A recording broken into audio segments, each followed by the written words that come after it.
Praise the lord. దేవుడు ఈరోజు మనకు అనుగ్రహించిన మాటలు. మన కొరకు దివి నుండి భూమికి దిగి వచ్చి తన ప్రాణాన్ని పెట్టి మనల్ని బ్రతికించిన ప్రభువు పట్ల నీవు కృతజ్ఞత కలిగి జీవిస్తున్నావా? ఆయన పట్ల తగిన కృతజ్ఞత అసలు మనలో ఉందా అని ఒక్కసారి పరిశీలించుకుందాం. మన మనస్సు, మన దృష్టి ఎల్లవెల్ల ప్రభు వైపే ఉండాలి.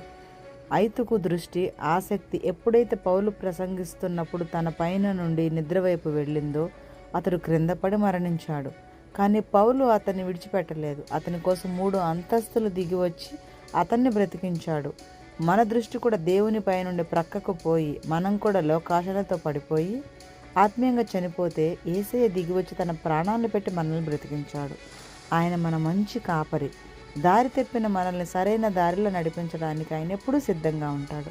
కనుక నువ్వు ఎటువంటి స్థితిలో ఈ రోజున్నా నీ కొరకు ప్రాణం పెట్టిన ప్రభువు పట్ల నీవు కృతజ్ఞత కలిగి జీవించాలి. ఆమేన్.